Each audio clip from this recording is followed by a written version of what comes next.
en Gálatas capítulo 6, Gálatas capítulo 6, versículo 14 al 16. La semana pasada tomamos como referencia este versículo y compartimos con ustedes tema muy importante sobre los beneficios de la cruz del Calvario.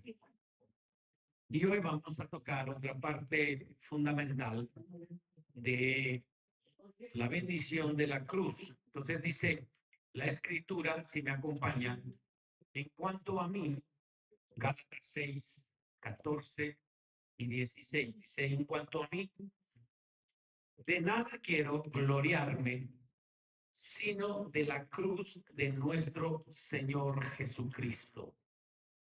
Pues por medio de la cruz de Cristo, el mundo ha muerto para mí y yo he muerto para el mundo. Y en el verso 16 dice, reciban paz y misericordia todos los que viven según esta regla y todos los del Israel de Dios. Así que todos los que podemos vivir según esta regla, y la regla es, el mundo ha muerto para mí y yo he muerto para el mundo por medio de la cruz de Cristo. Si seguimos esta regla, entonces la paz del Señor estará en nuestros corazones y la misericordia del Señor nos seguirá todos los días de nuestra vida. Amén. Diga conmigo, Dios es fiel. Dios es fiel. Él cumplirá su promesa. Por eso, si nosotros vivimos según esta regla, por medio de la cruz, creemos que el mundo ha muerto para nosotros y nosotros hemos muerto para el mundo y vivimos según esa regla, amando al Señor sobre todas las cosas, prefiriendo al Señor sobre todas las cosas y no buscando nuestras cosas primero. Si vivimos bajo esa regla, entonces la paz del Señor estará en nuestros corazones y la misericordia del Señor nos seguirá todos los días de nuestra vida. Amén. Así que vimos aspectos muy importantes sobre la cruz del Calvario. Dijimos que en la cruz del Calvario, el Señor, nuestro Señor Jesucristo, fue el que tomó el lugar nuestro para morir como sustituto de cada uno de nosotros, para que el peso del pecado, para que el peso del juicio de Dios que venía sobre el pecado de la humanidad, viniera sobre él y no viniera sobre nosotros. Así que Cristo es nuestro sustituto. Diga conmigo, Cristo me sustituyó del juicio del Padre que venía sobre mí. Cristo nos perdonó. Cristo nos limpió con su sangre preciosa y Él entonces nos sustituyó llevando toda la maldición. Y entonces esto para algunos decíamos parece locura, principalmente para aquellos que se pierden. Este hecho es una locura. Es una locura que un hombre haya muerto y haya muerto por toda la humanidad. Eso es una locura para los que se pierden. Diga conmigo, yo fui ganado por el Señor Jesucristo. Amén. Porque dice la escritura en su segunda parte, pero los hijos, los que hemos experimentado la salvación, para nosotros la cruz es poder de Dios para salvación a todos aquellos que han creído. Amén. Diga conmigo, yo creí. Soy salvo. Soy sano. Amén. Amén. Y por último vimos también que en la cruz hay un intercambio. En la cruz hay un intercambio. Él llevó nuestra maldición y nosotros recibimos la bendición que él tenía. Él llevó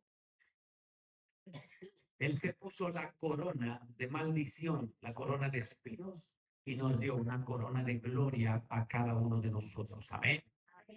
Él se llevó nuestros harapos y nosotros tomamos, intercambiamos con él su vestido de justicia, su vestido que nos hace justos ahora. Amén. Él se llevó la maldición y nosotros recibimos su bendición. ¿Cuántos dan gloria a Dios por ello?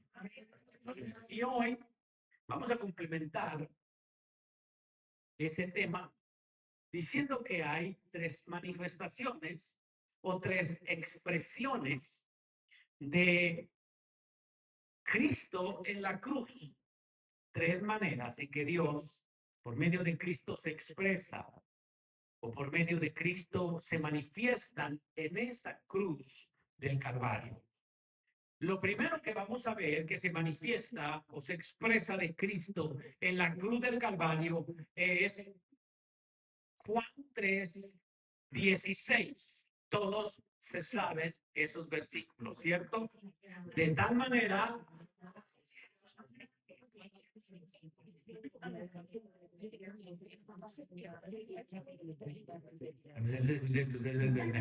muy bien. De tal manera amó Dios al mundo que dio a su Hijo único Jesucristo para que Él muriera por nosotros y nosotros fuéramos salvos y perdonados por medio de Él. Amén. Entonces, lo primero que se manifiesta también en la cruz es su amor.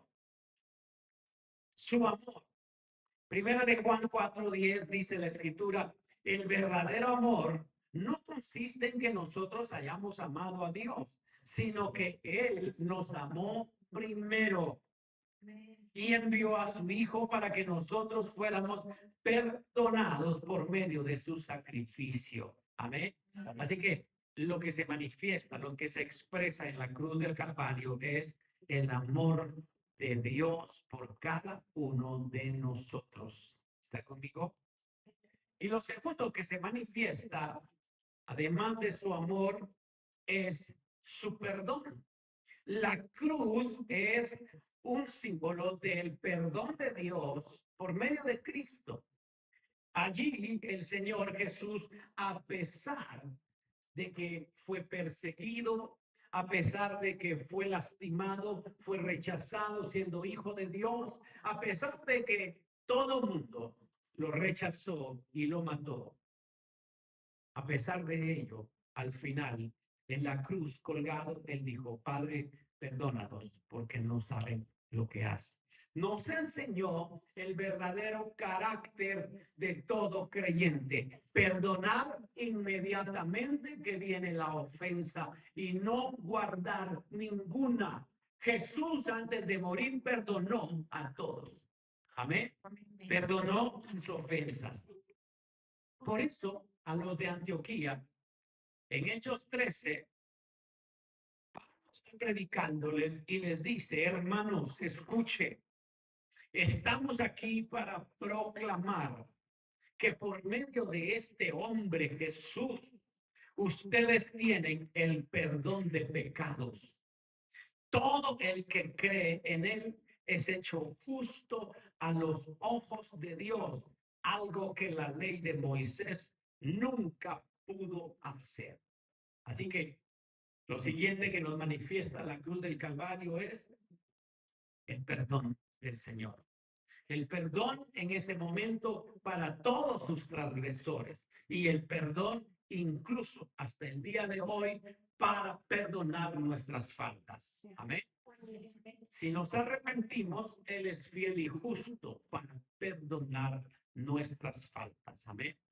Y lo tercero que se manifiesta allí en la cruz del Calvario es Filipenses 2:8 y dice, y estando en la condición de hombre, es a saber Jesús, se humilló a sí mismo, haciéndose obediente, haciéndose obediente hasta la muerte y muerte de cruz.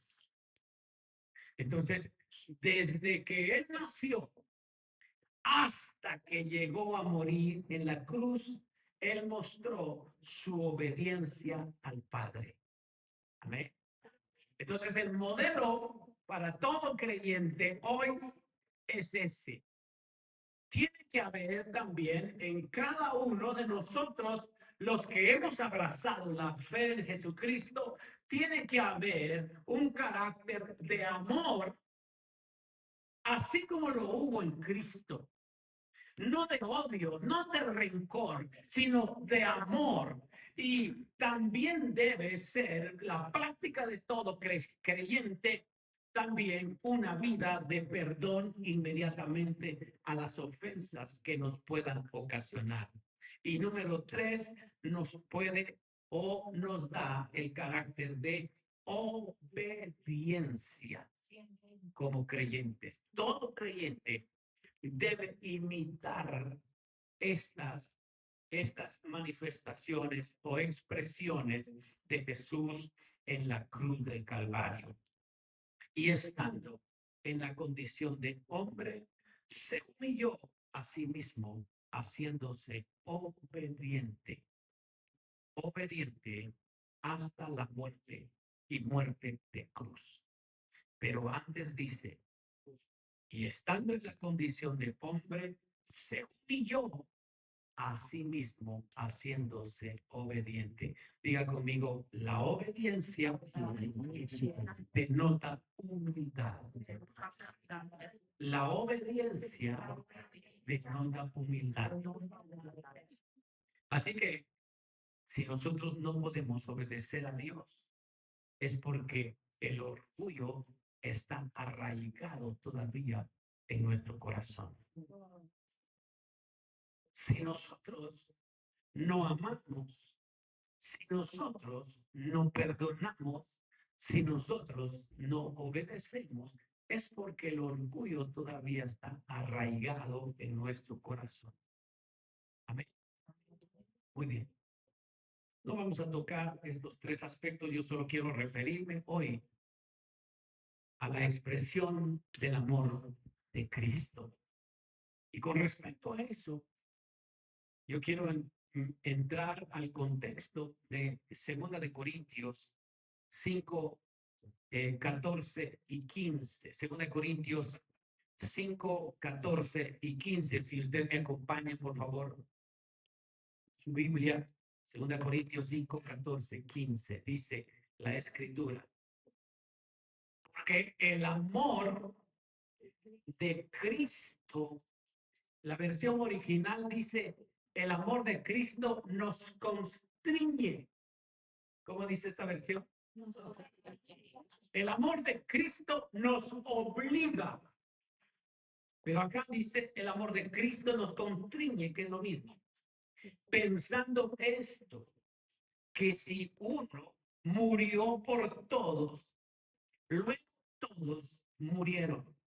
Y verso 15 dice, y por todos murió para que los que viven ya no vivan para sí, sino para aquel que murió y resucitó por ellos. El amor de Jesús fue puesto en nuestro corazón y el amor de Cristo se dimensiona en que Él murió por todos nosotros. Y si Él murió por todos nosotros, nosotros también morimos juntamente con Él, a nuestra naturaleza vieja. ¿Cuántos dicen amén? Y si morimos, si eso es una realidad para nosotros el día de hoy, si morimos juntamente con Cristo, si murió nuestra naturaleza vieja juntamente con Cristo y resucitamos con Él, entonces nosotros ya no vivimos para satisfacernos a nosotros mismos, sino para vivir para Jesús que murió y resucitó por nosotros. Amén. Entonces, el amor de Dios está dentro de nosotros. En el contexto, Pablo está hablando ciertamente de que el Señor es el que nos cambia. Diga conmigo, el Señor es el que nos cambia.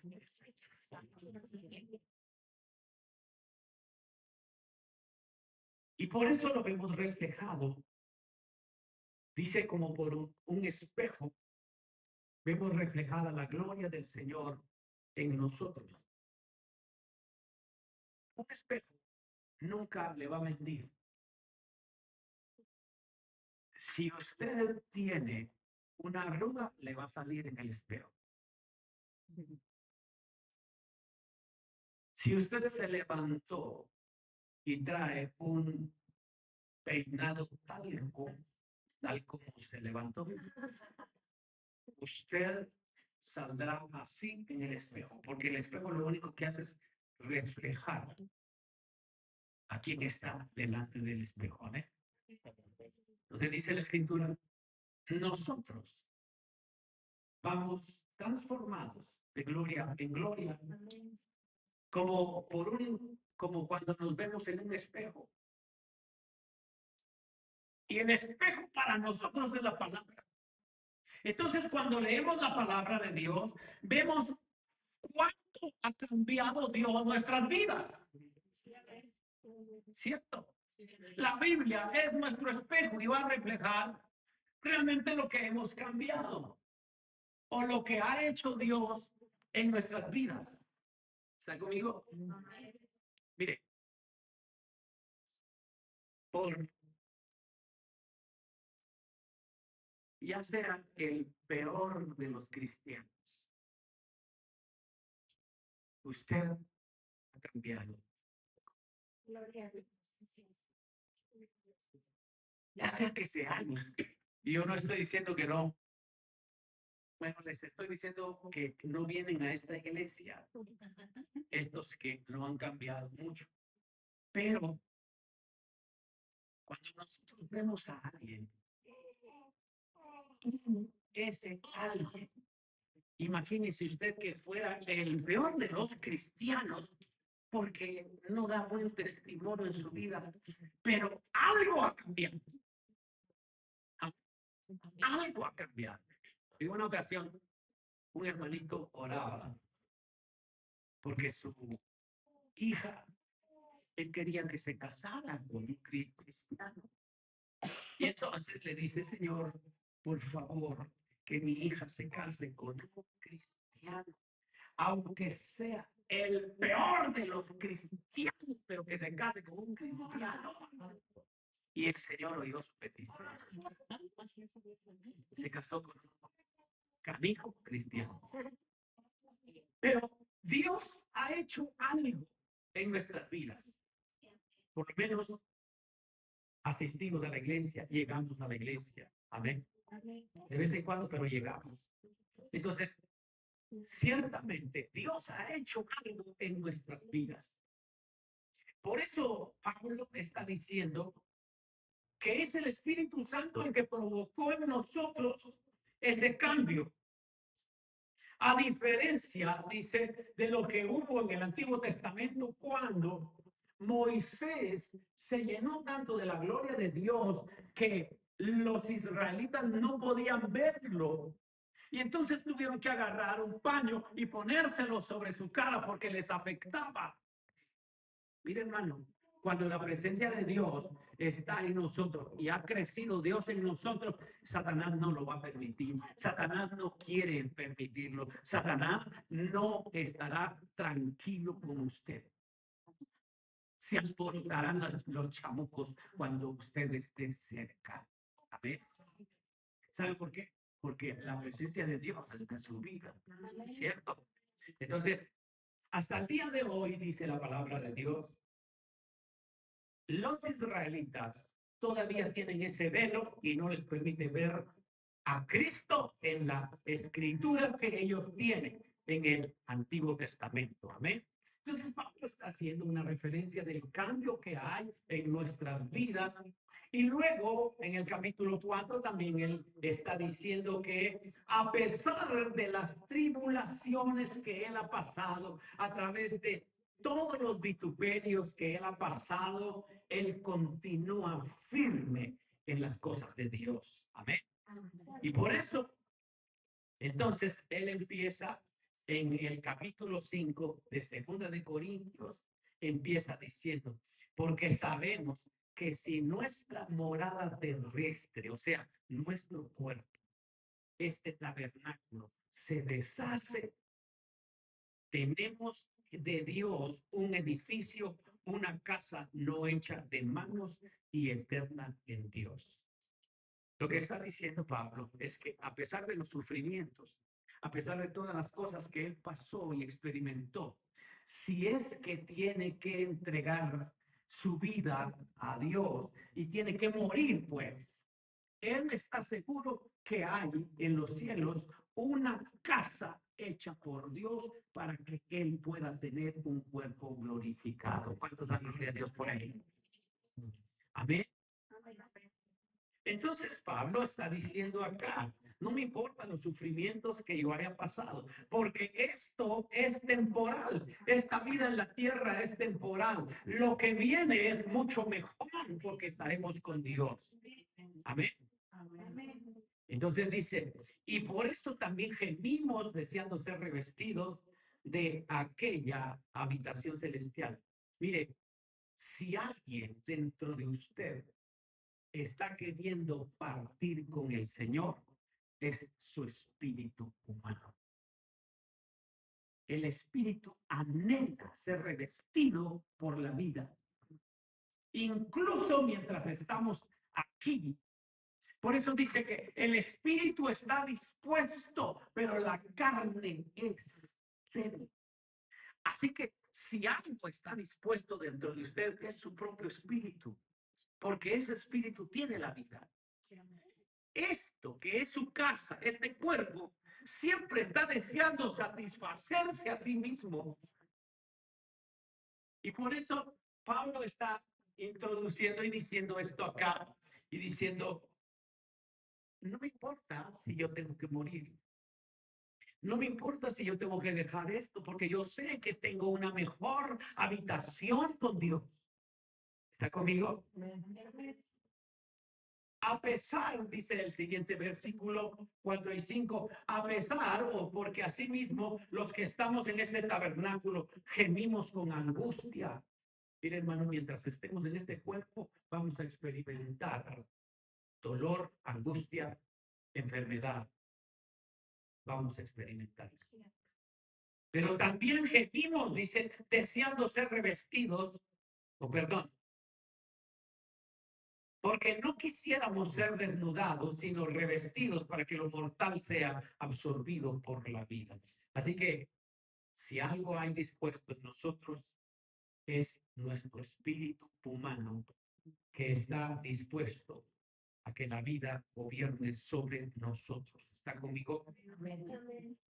Y luego en el versículo 5, como para finalizar esto, dice que Dios nos dio para que nosotros podamos soportar nuestro trayecto aquí en la tierra.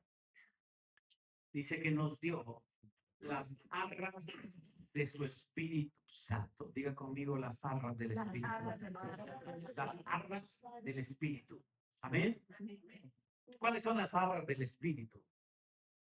Cuando nosotros queremos ver cuáles son las arras del Espíritu, tenemos que ir a los ejemplos de la antigüedad.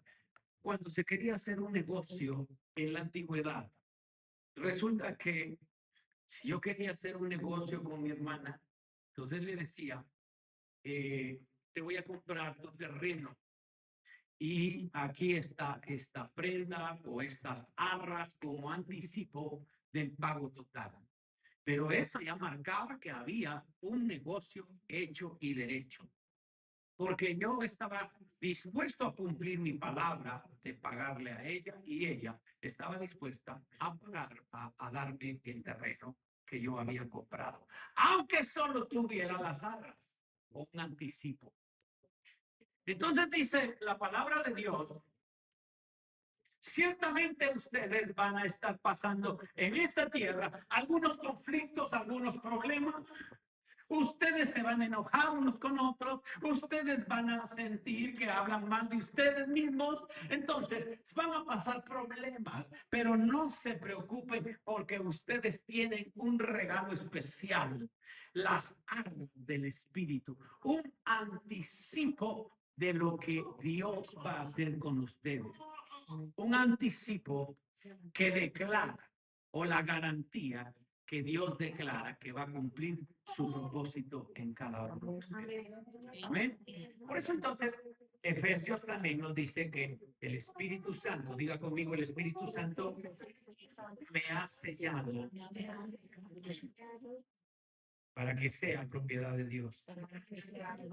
El Espíritu Santo entonces nos ha sellado cuando nosotros nos convertimos a Cristo, nos selló, apartándonos para Dios, diciendo, me perteneces, ya no le perteneces a Dios, me perteneces a mí.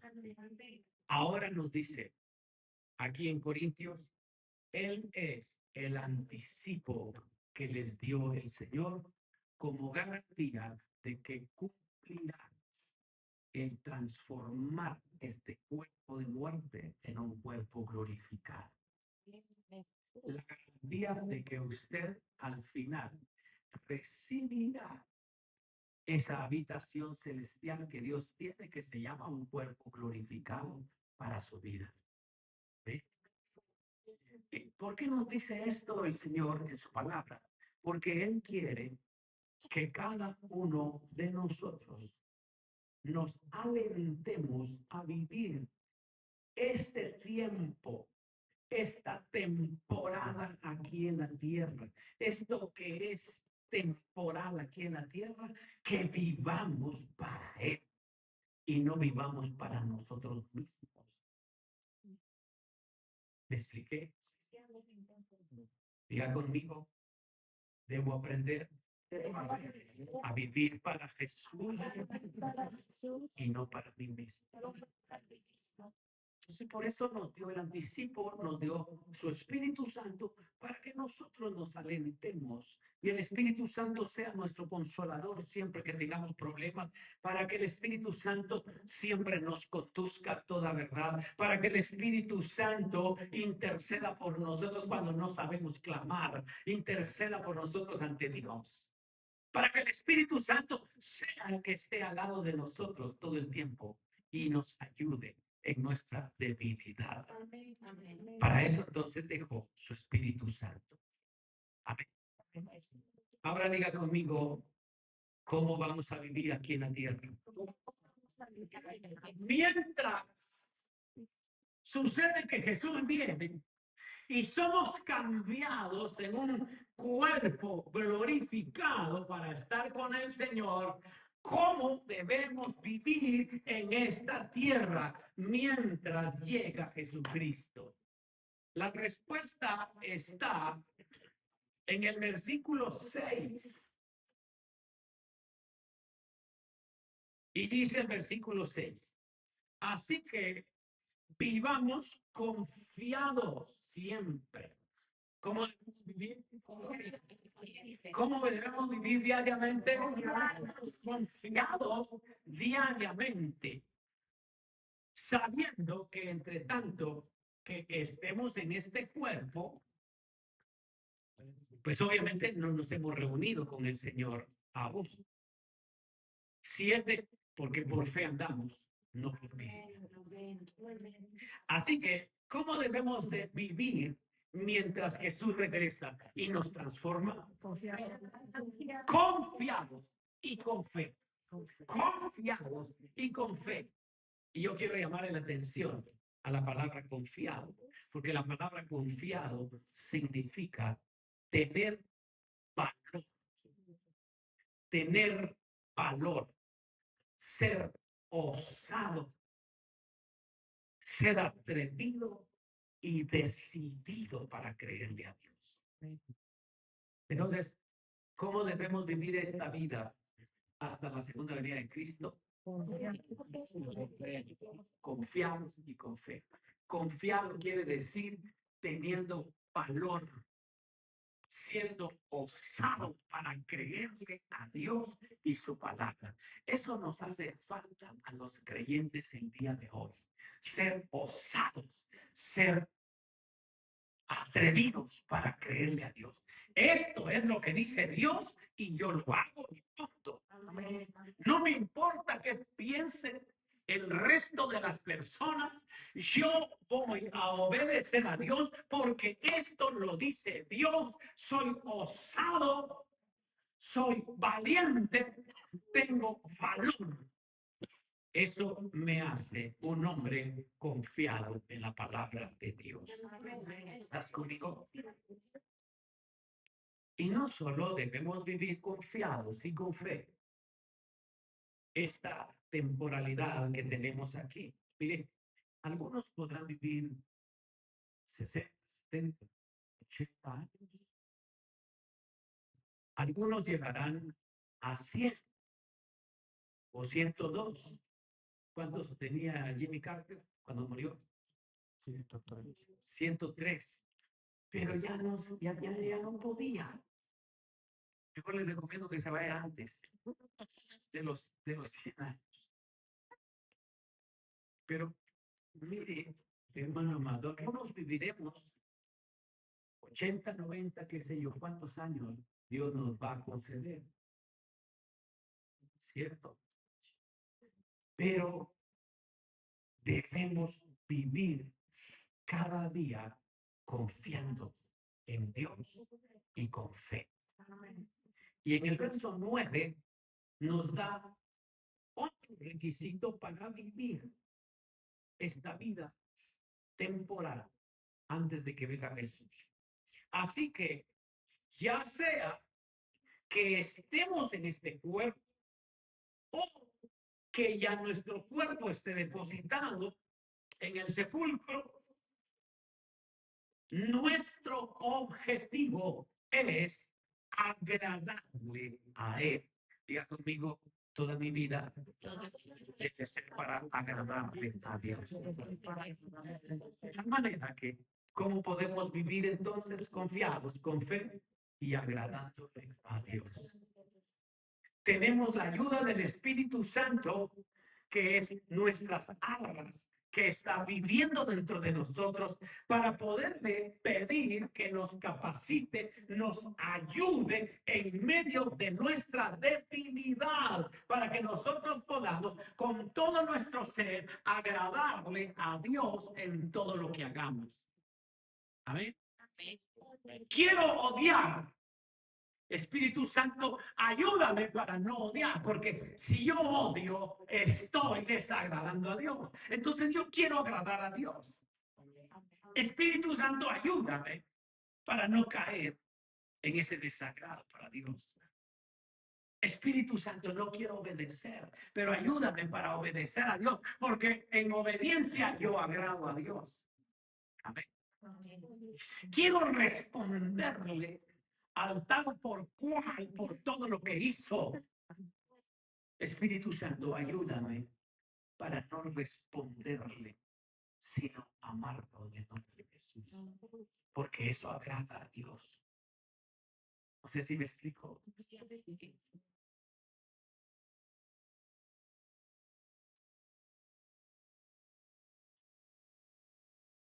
Quiero agarrar el dispositivo y deleitarme a mí mismo con pornografía. Espíritu Santo, ayúdame para no caer en esa tentación. Ayúdame, porque eso desagrada a Dios. Ayúdame para agradar a Dios. ¿Aló? Nuestra vida debe ser para agradar a Dios en todo. Si nosotros queremos ser mejores creyentes, debemos de vivir confiados, con fe y agradando a Dios. Amén. Entonces Pablo prepara bien todo el mensaje de Segunda de Corintios, está preparándolo muy bien para llegar al verso 14 y 15 donde dice, la razón por la que él puede vivir confiado en Dios, la razón por la cual él puede vivir con fe en Dios y la razón por la cual él puede vivir agradando a Dios. ¿Y cuál es la razón? Capítulo 5 de Segunda de Corintios, versículo 14. ¿Qué dice?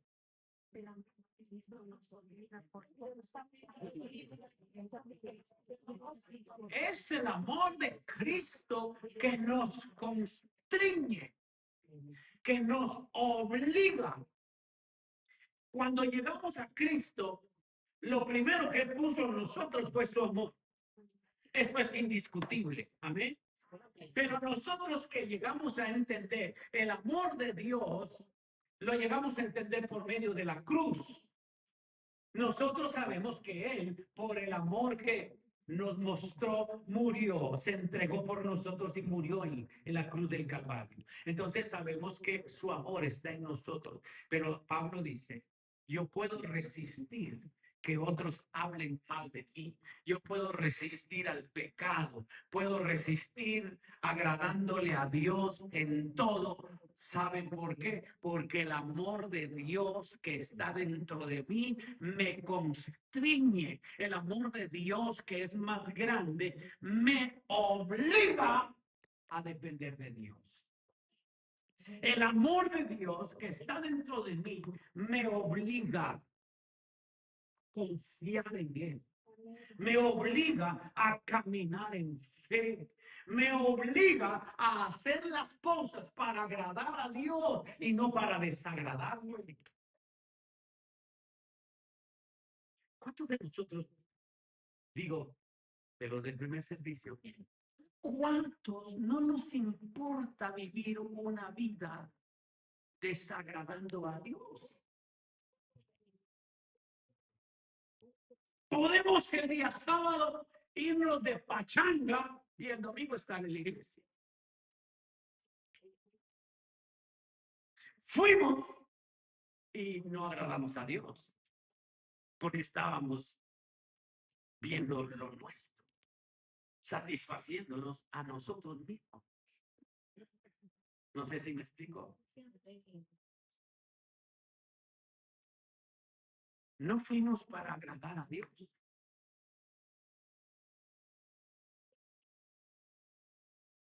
Así que muchos creyentes no podemos agradar a Dios porque vivimos una vida cristiana muy light, suavecito. No me comprometo con nada con Dios. Él requiere que yo esté ahí, yo voy a estar ahí, voy a escuchar la palabra, pero hasta ahí. Pero si Él me demanda obediencia, hay algunas cosas que no puedo obedecer. No sé si me explico. La vida cristiana es una vida para agradar a Dios. ¿Sabe por qué? Porque el amor de Dios derramado sobre mí me constriñe, me obliga ese amor, me obliga a hacer las cosas para agradarle. Si nosotros no tenemos un concepto claro y una revelación del amor de Dios en nuestros corazones y que fue dado cuando Él murió en la cruz, si no está revelado en nuestras vidas, viviremos un evangelio indiferente a Dios. Pero si sabemos que Él derramó su amor en nosotros, ese mismo amor va a hacer presión en nuestras vidas para hacer lo correcto. Ese mismo amor nos va a constreñir y nos va a obligar a hacer las cosas correctas para Dios. Pero si no tengo la revelación de la cruz en mi vida, entonces me va a dar igual vivir una vida espiritual, suavecita, que vivir comprometido con el Señor. ¿No?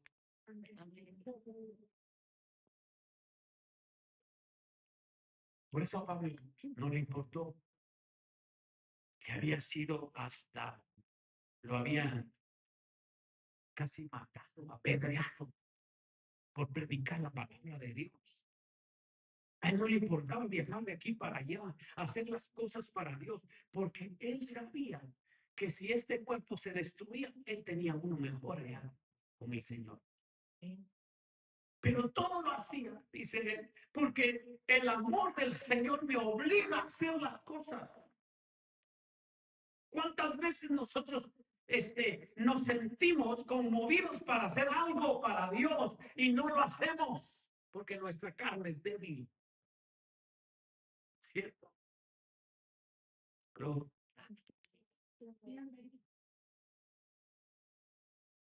¿cuántas veces el Señor ha redarguido su corazón para que usted pueda diezmar y usted no ha querido? Pero no voy a hablar de diezmos y ofrendas. Amado hermano, cuando el amor de Dios ha sido revelado correctamente al corazón del creyente, el creyente hará cosas locas para Dios, cosas que no se esperan que hicieran para Dios. Le voy a dar un ejemplo. No sé cuántos se recuerdan de Jacob. Jacob llegó huyendo de su hermano, llegó a la casa de su tío Labán y ahí vio a una chica. Más o menos llegó en esta época del 14 de febrero y vio a esa chica y le alumbraron los ojos porque era Raquel, una mujer hermosísima. Su hermana también era hermosa, pero no le ganaba. Así que él se enamoró de la muchacha. Y entonces hizo un trato con su suegro. Y el suegro le dijo, ok, ¿quieres llevarte a mi hija? Muy bien, trabaja 7 años por ella, gratis. No te voy a pagar. Solo vas a tener tus tacos todos los días, pero no te voy a pagar. Y así que trabajó 7 años.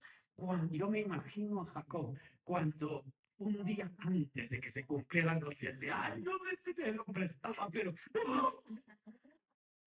por fin me voy a casar con Raquel. Y llegó el día deseado y se la cambiaron. Llegó el día y le dijeron, ¿sabes qué, Jacob? ¿Verdaderamente quieres a Raquel? Sí.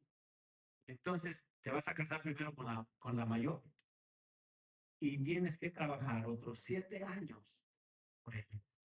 ¿Sabe por qué no se desanimó? ¿Sabe por qué no dijo, bueno, pues Dios sabe que me tenía que tocar, así que me la llevo? ¿Sabe por qué no se desanimó?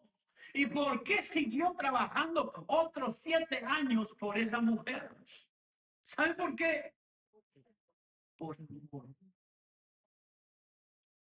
Porque cuando uno ama, hace cosas locas, hace cosas extraordinarias que cuento no las haría. Sin amor no las haría. ¿Está conmigo? Entonces, Dios quiere que usted haga cosas extraordinarias porque el amor de Dios le constriñe, le obliga a hacerlo, porque usted tiene la revelación del amor de Dios en su corazón.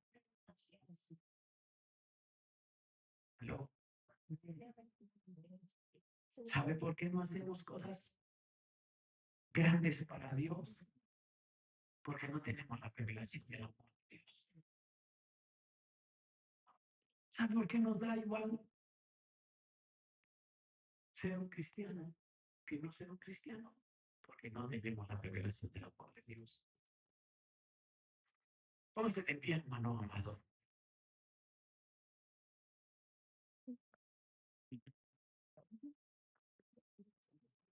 Dios ha sido bueno con nosotros. Dios nos dio las arras de su espíritu para que nos ayude. Dani, si puedes llamar a los del teclado, por favor. Dios nos